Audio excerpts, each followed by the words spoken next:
Cancer, hello, welcome dito sa iyong reading for the second week of February 8 to 14. Maraming salamat sa ating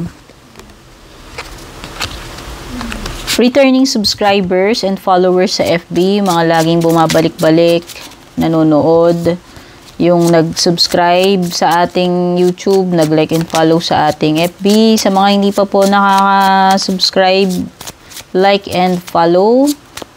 Please subscribe, like and follow sa ating FB and YouTube. Personal readings, mag-send kayo ng private message sa aking FB page. Mag-ingat sa TikTok, yung mga gumagalang peking, gumagaya ng account natin. No, yung mga nagsisend ng PM para mag-offer ng kung ano-ano or manghingi, hindi po ako yun. Yun yung palatandaan. Sa TikTok, pag may nag-PM sa inyo doon, mag-o-offer ng blah blah blah, hindi ako yun. Okay? Ayan.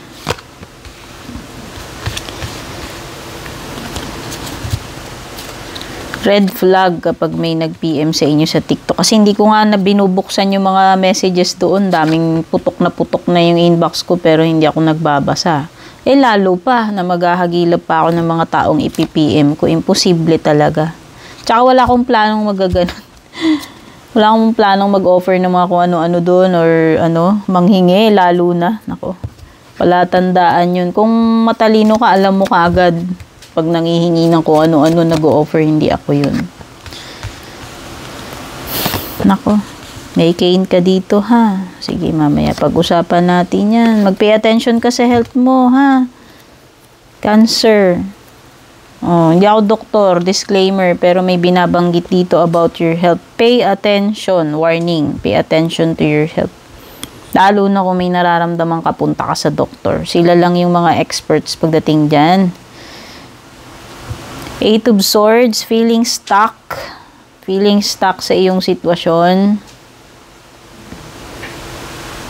Oo, stagnant energy, Two of Wands. Ito yung stuck ka sa bahay or stuck ka dyan sa sitwasyon mo.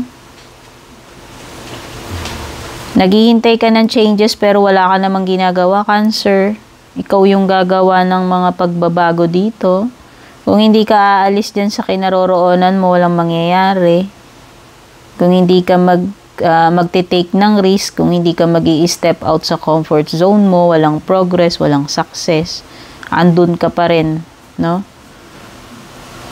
So, break a leg. Kailangan mong gumawa. Kailangan mong mag-put ng effort. Kailangan mong mag-try.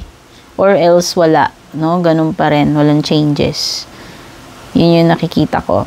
Diba? Meron kang Three of Pentacles. Kailangan mong kailangan mong collaboration, community.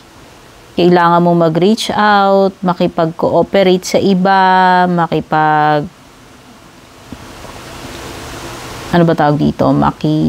maki-socialize.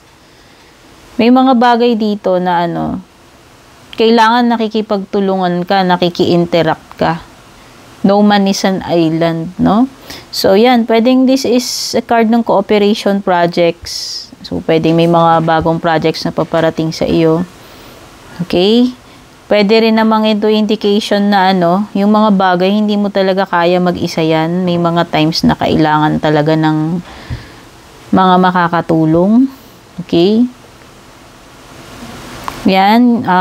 Page of Pentacles is about information or good news.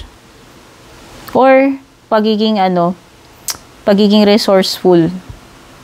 Ibig sabihin, ikaw yung mapamaraan, madiskarte. Gagawa ka talaga ng paraan. Magre-research ka, kikilos ka, no? Maghahanap ka talaga ng way. Okay, this is an indication ng pwedeng good news sa career or business. Ito na nga yung sa health, paparating, no? Mag-ingat. May na-warningan ka about your health, so magpa-check up ka, lalo na kung may nararamdaman ka. And meron dealings and relationship with a younger woman. Romantic ito or hindi. Kamag-anak or hindi. Ay, may mamimit ka bago. Mukhang may makikilala ka ngayong second week. Sabi dito, this is important daw. Itong meet up ninyo, kung sino man tong makikilala mo. Tignan na natin yung love life mo, Cancer.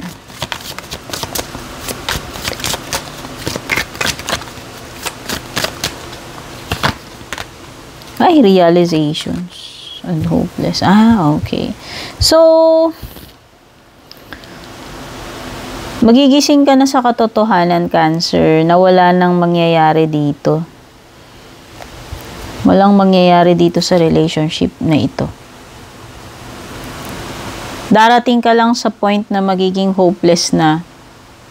Or baka nga ngayon, yun yung nararamdaman mo eh. Feeling mo siguro talagang wala na to. Baka nga tama yan na kailangan mo nang mag-move on. Instead na mag-stay ka, ma-stuck ka, matrap ka sa ganitong klaseng connection na parang wala naman ng pag-asa kung magbabago pa or mag-i-improve pa. Okay? Yun yung realization mo this second week pagdating sa love life mo. Tignan na natin. Kasi parang magiging desperate na kayo dyan eh. Kaya tama rin yan na ma-realize mo na ano ba yung dapat mong gawin dito sa love life mo. Trust your instincts. O yan, parang sinasabi dito, trust your intuition. Magtiwala ka dyan sa instincts mo. Kung may nararamdaman ka, parang mali, feeling mo hindi okay, hindi safe, no? Magtiwala ka sa iyong instincts, gut feelings, sa iyong konsensya or intuition, kung ano man yung term na ginagamit dyan. Okay? So, ito yung mga messages na nakuha ko para sa inyo, Cancer, for the second week. Sana nagustuhan mo. Don't forget to like and share. Take care. God bless.